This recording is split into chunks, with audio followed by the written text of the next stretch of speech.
ಜೋರಾಗಿ ಧ್ವನಿಯಲ್ಲಿ ಜೈ ಭೀಮ್ ಹೇಳಬೇಕು. ತಮಗೆಲ್ಲ ಗೊತ್ತಿದ್ದಂಗೆ ಇವತ್ತು ಬಾಬಾ ಸಾಹೇಬ್ ಅಂಬೇಡ್ಕರ್ ಸಂವಿಧಾನ ಕೊಟ್ಟಿಲ್ಲ ಅಂದರೆ ನೀವು ಅಲ್ಲಿ ಕೂರೋಕ್ಕಾಗ್ತಾ ಇಲ್ಲ, ನಾನು ಇಲ್ಲಿ ಮಂತ್ರಿಯಾಗಿ ನಿಲ್ಲಕ್ಕೆ ಸಾಧ್ಯ ಆಗ್ತಾಯಿಲ್ಲ, ಈ ಕಾರ್ಯಕ್ರಮವನ್ನು ಮಾಡೋಕ್ಕಾಗ್ತಾ ಇರಲಿಲ್ಲ. ಬಾಬಾ ಸಾಹೇಬ್ ಅಂಬೇಡ್ಕರ್ ಸಂವಿಧಾನ ಕೊಟ್ಟಿದ್ದ ಕಾರಣಕ್ಕೆ ನೀವು ಅಲ್ಲಿ ಕೂತಿದ್ರೆ ನಾನು ಮಂತ್ರಿಯಾಗಿ ನಿಂತಿದ್ದೀನಿ.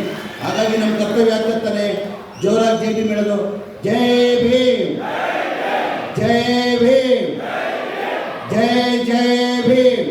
ವೇದಿಕೆ ಮೇಲೆ ಆಸೀನಿರುವ ನಮ್ಮ ಪಕ್ಷದ ಮುಖಂಡರು, ಮಾಜಿ ಮಂತ್ರಿಗಳು, ಮಾಜಿ ಶಾಸಕರು, ಹಾಲಿ ಲೋಕಸಭಾ ಸದಸ್ಯರಾದಂಥ ತುಕಾರಾಮ್ ಸಾಹೇಬ್ರೆ, ನನ್ನ ಆತ್ಮೀಯ ನನ್ನ ತಮ್ಮ ಆದಂಥ ನಮ್ಮ ಪಕ್ಷದ ಮುಖಂಡರಾದಂಥ ಶಾಸಕ ಆದಂಥ ಗಣೇಶಣ್ಣ ಅವರೇ, ನನ್ನ ತಮ್ಮ ನಮ್ಮ ಪಕ್ಷದ ಮುಖಂಡ ಶಾಸಕರಾದಂಥ ಭರತ್ ರೆಡ್ಡಿ ಅಣ್ಣ ಅವರೇ, ಆಂಜನೇಯ ಅವರೇ, ರಾಜೇಶ್ವರಿ ಅವರೇ, ಚಿದಾನಂದಪ್ಪ ಅವರೇ, ರಾಮ್ ಆಂಜನಿ ಅವರೇ, ಮಹೇಶ್ ಅವರೇ, ಮಲ್ಲೇಶ್ ಅವರೇ, ವೇದಿಕೆ ಮೇಲೆ ಆಸೀನಿರುವ ಎಲ್ಲ ಆತ್ಮೀಯ ಸ್ನೇಹಿತರೆ, ಮೊದಲಿಯಾಗಿ 854ನೇ ಶಿವಯೋಗಿ ಸಿದ್ದರಾಮಯ್ಯ ರಾಮೇಶ್ವರ ಜಯಂತಿನ ಆಚರಿಸ್ತಾ ಇದ್ದೀರಾ.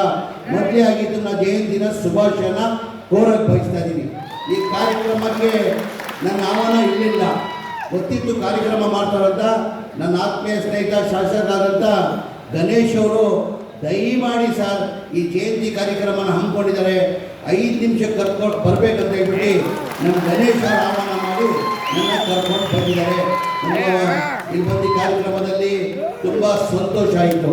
ಹಾಗೆ ತಮಗೆಲ್ಲ ಗೊತ್ತಿದ್ದಕ್ಕೆ ಭಾಳ ಜನ ಸ್ನೇಹಿತೆ ಇರ್ತಾ ಇದ್ದೆ, ಯಾರೋ ನಿಮ್ಮ ಸಮಾಜ ಒಬ್ಬ ಮುಖಂಡರು, ಅವ್ರ ಹೆಸರು ಗೊತ್ತಿಲ್ಲ ನನಗೆ. ಅಣ್ಣ ನಿಮ್ಮದು ಅಖಂಡ ಶ್ರೀನಿವಾಸ ಮೂರ್ತಿದು ಬಾಂಧವ್ಯ ನಮ್ಗೆ ಗೊತ್ತಿದೆ, ನೀವು ಅಖಂಡ ಶ್ರೀನಿವಾಸ ಮೂರ್ತಿ ಹೆಂಗಿದ್ರು ಅಂತ ಆ ಸ್ನೇಹಿತ ಹೇಳ್ತಾ ಇದ್ದ. ನಾನು ಅಖಂಡ ಶ್ರೀನಿವಾಸ ಮೂರ್ತಿ ಸ್ವಂತ ಅಣ್ಣ ತಂದರಿಗಿದ್ದಂಗೆ ಇಡೀ ರಾಜ್ಯ ಜನಕ್ಕೆ ಗೊತ್ತಿರೋದೇ ವಿಚಾರ.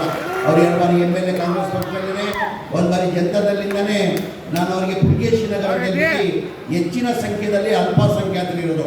2013ರಲ್ಲಿ ನಾನೇ ಅಖಂಡ ಶ್ರೀನಿವಾಸ ಮೂರ್ತಿಗೆ ಅಲ್ಪಸಂಖ್ಯಾತರು ಜಾಸ್ತಿ ಇದ್ದಾರೆ, ನನ್ನ ಜವಾಬ್ದಾರಿ ನಾನು ಗೆಲ್ಸ್ಕೊಂಡು ಬರ್ತೀನಿ ಅಂತ ಹೇಳ್ಬಿಟ್ಟು ಜನತಾದಳದಿಂದ ಅವ್ರನ್ನ ಅಲ್ಲಿ 2013ರಲ್ಲಿ ಗೆಲ್ಸ್ಕೊಂಡು ಬಂದಿದ್ದೀವಿ. ಅದಾದಮೇಲೆ ನಾನು ಕಾಂಗ್ರೆಸ್ ಪಕ್ಷಕ್ಕೆ ಬಂದೆ. ಕಾಂಗ್ರೆಸ್ ಪಕ್ಷಕ್ಕೆ ಬಂದ್ರೂ ಅಖಂಡ ಶ್ರೀನಿವಾಸ ಮೂರ್ತಿ ನಾನು ಆ ಕಾರಣಕ್ಕೂ ನಾನು ಎಲ್ಲೂ ಇರೋಂಗಿಲ್ಲ ಅಣ್ಣ, ತಾವು ಎಲ್ಲಿರ್ತೀರ ನಾನು ಅಲ್ಲೇ ಇರ್ತೀರ ಅಂತ ಹೇಳ್ಬಿಟ್ಟು ನನ್ನ ಜೊತೆನೇ ಕಾಂಗ್ರೆಸ್ ಅವ್ರು ಬಂದಿರೋದು. ತಮಗೆಲ್ಲ ಗೊತ್ತಿರೋದು ವಿಚಾರ, ಕಾಂಗ್ರೆಸ್ಸಲ್ಲೇ MLA ಆಗಿದ್ದರು.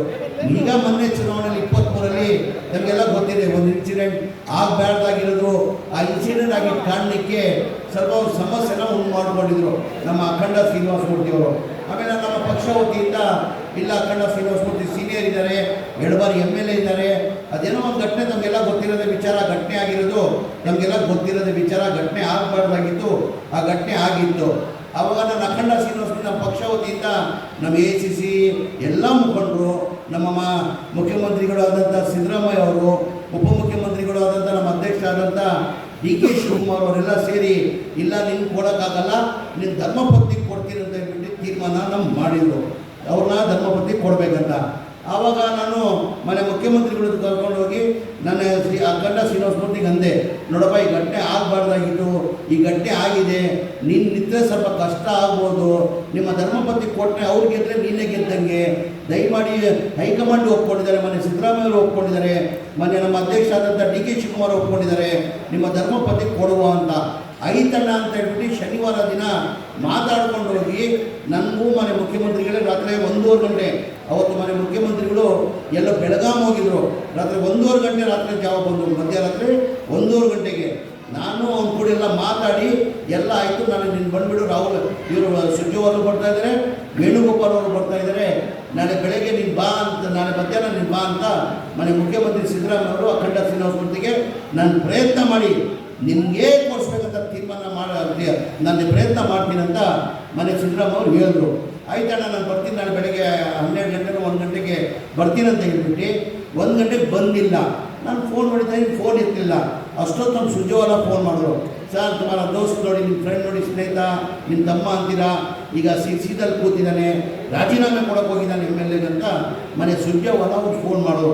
ನಾನು ಅಖಂಡ ಶ್ರೀನಿವಾಸ ಮೂರ್ತಿಗೆ ಬೇರೆಯವ್ರ ಮುಖಾಂತರ ಅವ್ರ ಜೊತೆ ಯಾರೋ ಇದ್ದರು, ನನ್ನ ಫೋನ್ ಎತ್ತಿಲ್ಲ, ಭಯ ಬಿದ್ದವನು ನನ್ನ ಫೋನ್ ಎತ್ತಿಲ್ಲ, ಬೇರೆಯವ್ರು ಯಾರೋ ಜೊತೆಲಿದ್ದರು ಅವ್ರ ನಂಬರ್ ತೊಗೊಂಡು ಶ್ರೀನಿವಾಸ್ಗೆ ಮಾತಾಡಿದೆ, ಅಖಂಡ ಶ್ರೀನಿವಾಸ ಮೂರ್ತಿಗೆ, ಅಣ್ಣ ನೀನು ತಪ್ಪು ಮಾಡ್ತಾಯಿದ್ದೆ, ದಯಮಾಡಿ ಬೇಡ, ಈಗ ಸುರ್ಜೇವಾಲ ಫೋನ್ ಮಾಡಿದರು, ಸಿದ್ದರಾಮಯ್ಯ ಅವ್ರು ಮಾತು ಕೊಟ್ಟಿದ್ದಾರೆ, ನಾವು ಸಾಯಂಕಾಲ ವೇಣುಗೋಪಾಲ್ ಅವರು ಬರ್ತಾವ್ರೆ, ಸುರ್ಜೇವಾಲರು ಬರ್ತಾವ್ರೆ, ಏನಾರ ಮಾಡಿ ನಿನಗೆ ಟಿಕೆಟ್ ತಗೊಳ್ಳೋ ದಯಮಾಡಿ ವಾಪಸ್ ಬಾ ಅಂತ ಹೇಳ್ತಾರೆ.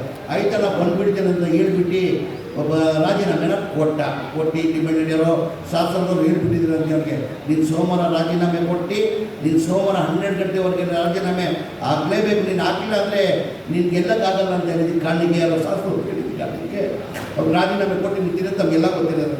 ಆ ವಿಚಾರಕ್ಕೆ ಇವತ್ತು ಇದ್ದಿದ್ರೆ ಅವನು ಇವತ್ತು ನಮ್ಮ ಪಕ್ಷದಲ್ಲೇ ಇದ್ದಿದ್ರೆ MLA ಆಗ್ತಾ ಇದ್ದ, ಖಂಡಿತ ಅವ್ನು ಮಂತ್ರಿ ಆಗ್ತಾ ಇದ್ದ. ಅವ್ನು ದುರ್ಗಷ್ಟನ್ನು ನೀವು ಹೋಗಿಲ್ಲ, ನಾವು ಒಂದು ಪ್ರಯತ್ನ ಮಾಡೋದಾಗಿಲ್ಲ, ಅದೆಲ್ಲ ದೇವ್ರ ಕೃಪೆ. ನಾವೆಲ್ಲ ಹೇಳ್ತೀವಿ, ನಾವು ಹಣೆ ಬರ ಬರೆಯೋಣ ಹೇಳಿ ದೇವರು, ನಾವೆಲ್ಲ ಯಾರೂ ಹಣೆ ಬರ ಬರೆಯೋಕ್ಕಾಗಲ್ಲ, ನಾವೆಲ್ಲ ಪ್ರಯತ್ನ ಮಾಡ್ಬೋದು. ನಾನು ಏನು ರಾಜಕಾರಣಿ ಅಲ್ಲ, ನಾನು 5 ಬಾರಿ MLA ಆಗ್ತೀನಿ, 3 ಬಾರಿ ಮಂತ್ರಿ ಆಗ್ತೀನಿ ಅಂತ ಕನಸಲ್ಲಿ ಯೋಚನೆ ಮಾಡಿಲ್ಲ. ಇವತ್ತು ಏನು ಇದ್ರೂ ಆ ದೇವರ ಹಣೆ ಬರ ಬರೆಯೋರು ದೇವರ ಹಣೆ ಬರ, ಆ ಹಣೆ ಬರ ತಕ್ಕಂಗೆ ನಮಗೆಲ್ಲ ಆಗೋದು. ಇವತ್ತು ನೋಡಿ ಈಗ ಹೆಚ್ಚಿನ ಸಂಖ್ಯೆಯಲ್ಲಿ ನಾವು ಹೊಂದಿ ಜಯಂತಿಯನ್ನು ಆಚರಿಸ್ತಾ ಇದ್ದೀರಾ. ನಮ್ಮ ಒಳ್ಳೆಯದಾಗಿ ನಿಮ್ಮ ಸರ್ಕಾರ ನಮ್ಮ ಪರ ಇದೆ, ನಿಮ್ಮ ಜೊತೆ ಇದ್ದೀವಿ ಅಂತ ಹೇಳಿ ನಾನು ಮಾತಾಡ್ತೀನಿ. ಜೈ ಹಿಂದ್, ಜೈ ಕರ್ನಾಟಕ.